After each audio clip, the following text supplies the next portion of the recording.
जय श्री राधे कृष्ण। आइए आज आप सब सुनेंगे श्रावण मास शुक्रवार के दिन किए जाने वाले जीवंतिका व्रत की कथा, जीवंतिका माता की कथा। तो प्रेम से बोलिए जीवंतिका माता की जय, भगवान भोलेनाथ की जय, माता पार्वती की जय। हे सनत कुमार, अब मैं शुक्रवार व्रत का आख्यान कहता हूँ, जो कि श्रावण मास की शुक्रवार के दिन इस व्रत को धारण किया जाता है, जिसे सुनकर मनुष्य संपूर्ण आपदा से मुक्त हो जाता है। इससे संबंधित एक प्राचीन इतिहास का मैं वर्णन करता हूँ। पांड्य वंश में उत्पन्न एक सुशील नामक राजा था।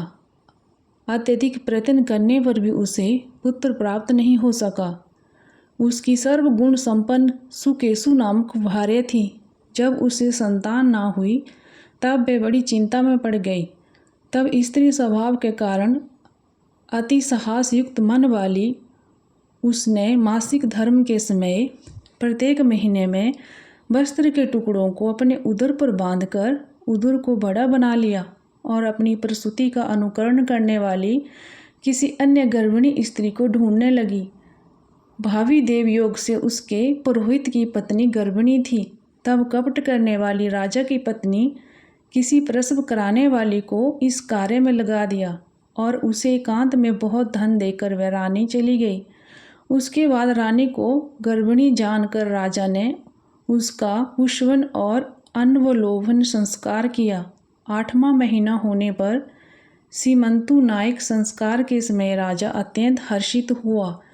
इसके बाद उस पुरोहित पत्नी का प्रसव काल सुनकर वह रानी भी उसी के समान सभी प्रसव संबंधी चेष्टाएं करने लगी। पुरोहित की पत्नी, क्योंकि वो पहली बार गर्भवती थी, अतः प्रसूति कार्य के प्रति वे अनभिज्ञ थी और केवल प्रसव कराने वाली दाई के ही कहने में स्थित थी। तब उस दाई ने पुरोहित पत्नी के साथ छल करते हुए उसके नेत्रों पर पट्टी बांध दी और प्रसव के समय उसके पैदा हुए पुत्र को किसी के हाथ से रानी के पास पहुंचा दिया। इसके बाद इस बात को कोई भी नहीं जान सका। इसके बाद रानी ने उस पुत्र को लेकर यह घोषित कर दिया कि मुझे पुत्र रत्न की प्राप्ति हुई है।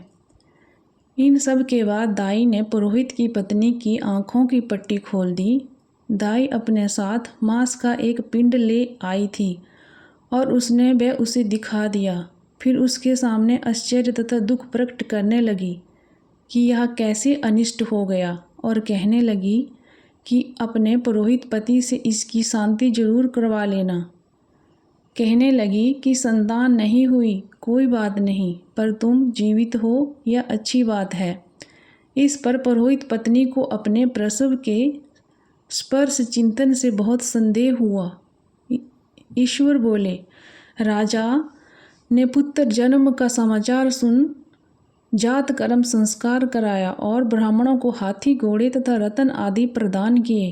राजा ने कारागार में पड़े सभी कैदियों को प्रसन्नतापूर्वक मुक्त कर दिया। उसके बाद राजा ने सूतक के अंत में नामकरण कर्म और अन्य सभी संस्कार किए। उन्होंने पुत्र का नाम प्रियव्रत रखा। हे सनत कुमार, श्रावण मास के आने पर पुरोहित की पत्नी ने शुक्रवार के दिन भक्तिपूर्वक देवी जीवंतिका का पूजन किया। दीवार पर अनेक बालकों सहित देवी जीवंतिका की मूर्ति लिखकर पुष्प तथा माला से उनकी पूजा करके गोधूम की पीठी के बनाए गए 5 दीपक उनके सम्मुख उसने जलाए और स्वयं भी गोधूम का चूर्ण भक्षण किया और उसकी मूर्ति पर चावल फेंका और कहा कि हे जीवंतिका, हे दयानिधि, जहाँ भी मेरा पुत्र विद्यमान हो आप उसकी रक्षा करना। यह प्रार्थना करके उसने कथा सुनकर यथाविधि नमस्कार किया। तब जीवंतिका की कृपा से यह बालक दीर्घायु हो गया और वे देवी उसकी माता की श्रद्धा भक्ति के कारण दिन रात उस बालक की रक्षा करने लगी। इस प्रकार कुछ समय बीतने पर राजा की मृत्यु हो गई। तब पितृभक्त उनके पुत्र ने उनकी परलौकिक क्रिया संपन्न की।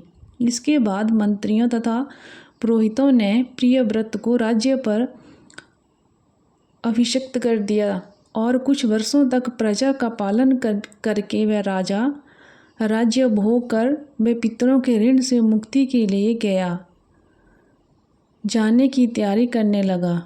राज्य का भार वृद्ध मंत्रियों पर भक्तिपूर्वक सौंपकर और स्वयं के राजा होने का भाव त्याग कर उसने कारपटिक का भेष धारण कर लिया और गया के लिए प्रस्थान किया।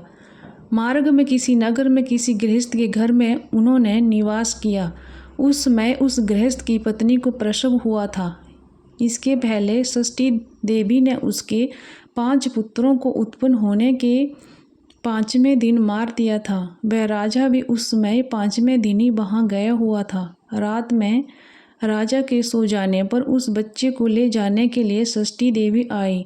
जीवंतिका देवी ने उस षष्ठी देवी को यह कहकर रोका कि राजा को लांग कर मत जाओ।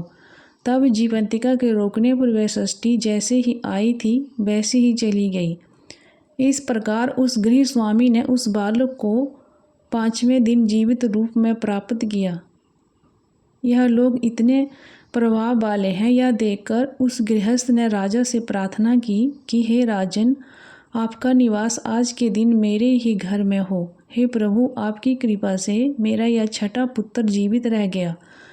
उसके इस प्रकार प्रार्थना करने पर वह करुणानिधि राजा ने कहा कि मुझे तो गया जाना है। तब राजा गया के लिए प्रस्थान कर गए। वहाँ पिंडदान करते समय विष्णु पद वेदी पर कुछ अद्भुत घटना हुई। उस पिंड को ग्रहण करने के लिए 2 हाथ निकल कर आए। तब महान विस्मय युक्त राजा संशय में पड़ गए और पुनः पिंडदान कराने वाले ब्राह्मण के कहने पर उन्होंने विष्णु पद पर पिंड रख दिया। इसके बाद उन्होंने किसी ज्ञानी तथा सत्यवादी ब्राह्मण से इस विषय में पूछा। तब उस ब्राह्मण ने उससे कहा कि यह दोनों हाथ आपके पितर के थे। इसमें संदेह हो तो घर जाकर अपनी माता से पूछ लीजिए, यह बात बता देगी। तब राजा चिंतित तथा दुखी हुए और मन में अनेकों बातें सोचने विचारने लगे। वे यात्रा करके पुनः वहाँ गए जहाँ वह बालक जीवित हुआ था। उस समय भी उस स्त्री को पुत्र उत्पन्न हुआ था और वह उसका 5वां दिन था। वह जो दूसरा पुत्र हुआ था उसे लेने रात में फिर वह षष्ठी देवी आई। तब जीवंतिका ने दोबारा रोका जाने पर उस षष्ठी देवी ने उससे कहा, इसका ऐसा क्या कृत्य है अथवा क्या इसकी माता तुम्हारा व्रत करती है जो तुम दिन रात इसकी रक्षा करती हो। तब षष्ठी देवी का यह वचन सुनकर जीवंती धीरे से मुस्कुराकर इसका सारा कारण बतलाया।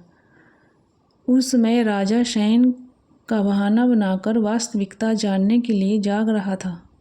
अतः उन्होंने जीवंती और षष्ठी दोनों की बातचीत सुन ली।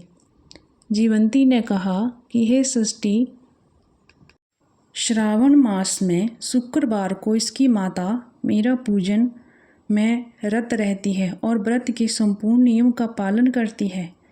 यह सब मैं आपको बतलाती हूँ। वे हरे रंग का वस्त्र तथा कुंचुकी नहीं पहनती और हाथ में उस रंग की चूड़ी भी नहीं धारण करती।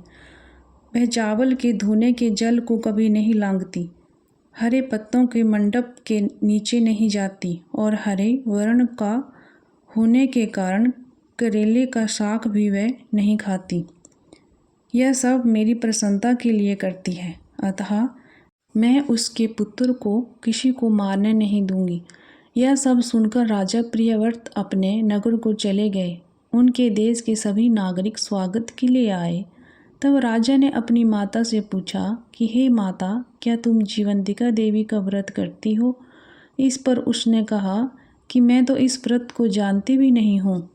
उसके बाद राजा ने गया यात्रा का समुचित फल प्राप्त करने के लिए ब्राह्मणों तथा सुवासिनी स्त्रियों को भोजन कराने की इच्छा से उन्हें आमंत्रित किया और व्रत की परीक्षा लेने के लिए सुवासिनियों को वस्त्र, कंचुकी तथा कंकण भेजकर कहलाया कि आप सभी को भोजन के लिए राजभवन में आना है। तब पुरोहित की पत्नी ने दूत से कहा कि मैं हरे रंग की कोई भी वस्तु कभी धारण नहीं करती हूँ। राजा के पास आकर दूत ने उसके द्वारा कही गई बात राजा को बतला दी। तब राजा ने उसके लिए सभी रत्न वर्ण के शुभ परिधान भेजे, पर वह धारण करके वह पुरोहित पत्नी भी राजभवन में आई। राजभवन के पूर्वी द्वार पर चावलों के धोने का जल पड़ा देखकर वह वहाँ हरे रंग का मंडप देखकर वह दूसरे द्वार से गई। तब राजा ने पुरोहित की पत्नी को प्रणाम करके इस नियम का संपूर्ण कारण पूछा। इस पर उसने इसका कारण शुक्रवार का व्रत बतलाया। उस प्रिय व्रत को देखकर उसके दोनों स्तनों में दूध निकलने लगा। दोनों वक्ष स्थलों से उस राजा को दुग्ध की धाराओं से पूर्ण रूप से सिंचित कर दिया। तब गया में विष्णु पदी पर निकले दोनों हाथों जीवंती तथा षष्ठी दोनों देवियों के वार्तालाप तथा पुरोहित पत्नी के स्तनों से दूध निकलने के द्वारा राजा को विश्वास हो गया कि मैं इसी का पुत्र हूँ।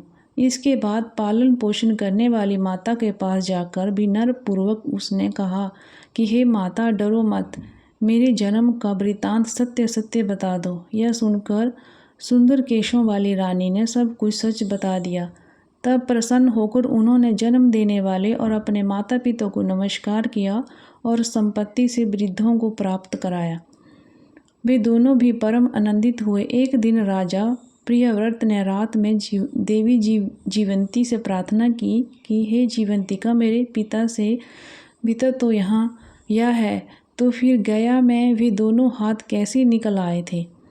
तब देवी ने स्वप्न में आकर संशय का नाश करने वाला वाक्य कहा कि हे प्रियव्रत, मैंने तुम्हें विश्वास दिलाने के लिए ही यह माया की थी, इसमें संदेह नहीं है। हे सनत कुमार, यह सब मैंने आपको बतला दिया। श्रावण मास में शुक्रवार के दिन इस व्रत का अनुष्ठान करके मनुष्य सभी मनोरथों को प्राप्त कर लेता है। तो बोलिए प्रेम से जीवंतिका माता की जय, भगवान भोलेनाथ की जय, माता पार्वती की जय। यह जानकारी आपको अच्छी लगी हो, ऐसे ही ज्ञानवर्धक जानकारियाँ प्राप्त करते रहने के लिए, व्रत पूजा के बारे में जानने के लिए, कथा को सुनने के लिए चैनल पर अगर आप पहली बार आए हैं तो चैनल को सब्सक्राइब करके जाइएगा। हरे कृष्ण।